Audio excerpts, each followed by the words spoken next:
ओम शांति। 14 जनवरी 1980 की अव्यक्तवाणी कंटिन्यू करते हैं। श्रीमत का काटा ठीक तो तराजू के दोनों पलड़े बराबर रहेंगे। सेवा के मैदान पर आने वाला ग्रुप है, अर्थात विजय के आधारमूर्त ग्रुप है। आधारमूर्त मजबूत होना, आधार हिलने वाले तो नहीं है ना। जैसे ज्ञान और सेवा, इन दो सब्जेक्ट्स के ऊपर रिजल्ट 75% देखी, वैसे याद और धारणा इन दो सब्जेक्ट्स पर भी ज्यादा अटेंशन दे। चारों ही अलंकारी बनो, नहीं तो सृष्टि की आत्माओं को संपूर्ण साक्षात्कार करा नहीं सकेंगे। इसलिए इन दो अलंकारों को धारण करने के लिए विशेष क्या अटेंशन रखेंगे?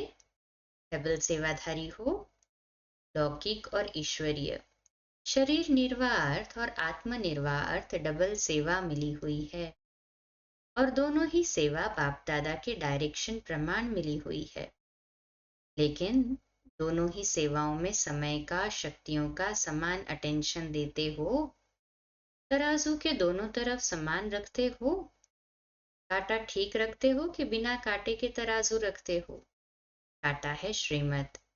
अगर श्रीमत का काटा ठीक है तो दोनों साइड समान होंगी, अर्थात तराजू का बैलेंस ठीक होगा।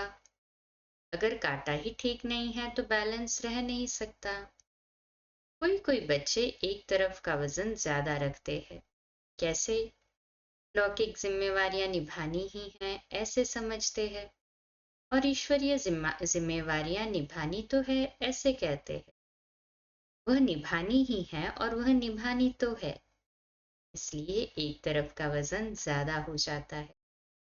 और रिजल्ट क्या होती है? बोझ उनको ही नीचे ले आता है, ऊपर नहीं उठ सकते। बोझ वाला साइड सदा नीचे धरती पर लग जाता है और हल्का ऊपर उड़ जाता है, और समान वाला भी ऊंचा उठता, नीचे धरती पर नहीं लगेगा।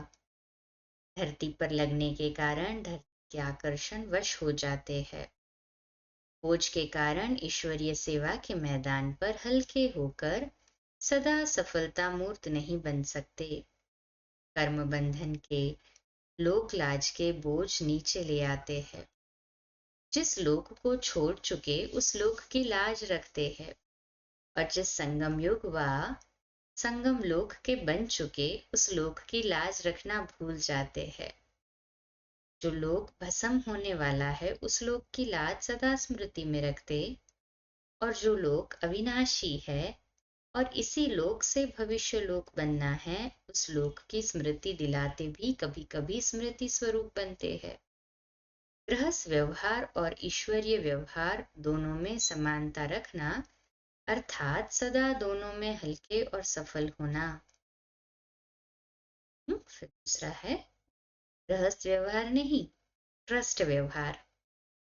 वास्तव में गृहस्थ व्यवहार शब्द चेंज करो। गृहस्थ शब्द बोलते ही गृहस्थी बन जाते हो, इसलिए गृहस्थी नहीं हो, ट्रस्टी हो। गृहस्थ व्यवहार नहीं, ट्रस्ट व्यवहार। गृहस्थी बनते हैं तो क्या करते हैं? गृहस्थियों का कौन सा खेल है? गृहस्थी बनते हो तो बहानेबाजी बहुत करते हो, ऐसे और वैसे की भाषा बहुत बोलते हो। ऐसे है ना, वैसे है ना, बात को भी बढ़ाने लग जाते हैं। ये तो आप जानते हो, करना ही पड़ेगा। ये तो ऐसे ही है, वैसे ही है। ये पाठ बाप को भी पढ़ाने लग जाते हो। ट्रस्टी बन जाओ तो बहानेबाजी खत्म हो, चढ़ती कला की बाजी शुरू हो जाएगी। तो आज से अपने को गृहस्थ व्यवहार वाले नहीं समझना, ट्रस्ट व्यवहार है।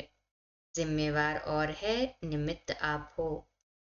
जब ऐसे संकल्प में परिवर्तन करेंगे तो बोल और कर्म में परिवर्तन हो ही जाएगा। तो यही ग्रुप एक एक बहुत कमाल कर सकते। कर्मयोगी, सहज योगी और हर एक सैंपल अनेक आत्माओं को श्रेष्ठ सौदा करने के निमित्त बना सकते। और जो भी हद के गुरु होते हैं उनका एक गद्दी नशीन शिष्य अपने गुरु का नाम बाला करता है, और यहाँ सदगुरु के इतने सब तख्त नशीन बच्चे हो। एक एक बच्चा कितना श्रेष्ठ कार्य कर सकते हैं। बाप दादा सभी बच्चों को ऐसे सर्विसेबल, विश्व में नाम बाला करने वाले विश्व कल्याणकारी बच्चा समझते हैं। जब एक दीपक दीपमाला बना देता है तो आप एक एक दीपक सारे विश्व में दीपावली कर देंगे ना? समझा? इस ग्रुप को क्या करना है? वैरायटी ग्रुप को वैरायटी वर्ग वाली आत्माओं के सेवाधारी बन सर्व की सद्गति व श्रेष्ठ जीवन बनाने का आधार मूर्त बनना है। जैसे डबल विदेशी है वैसे ये डबल नॉलेजफुल है, डबल सर्विसेबल है, रिजल्ट भी डबल निकालनी है। ऐसे सदा सर्व बंधन मुक्त, सदा जीवन मुक्त, विश्व शोकेस के विशेष शोपीस, विश्व परिवर्तन करने के आधार मूर्त, सदा श्रीमत के आधार पर स्व उद्धार और विश्व उद्धार करने वाले ऐसे सदा विश्व सेवाधारियों को, बेहद की सेवाधारियों को बाप दादा का याद प्यार और नमस्ते। रूहानी बच्चों की रूहानी बाप दादा को याद प्यार और नमस्ते। अच्छा, ओम शांति।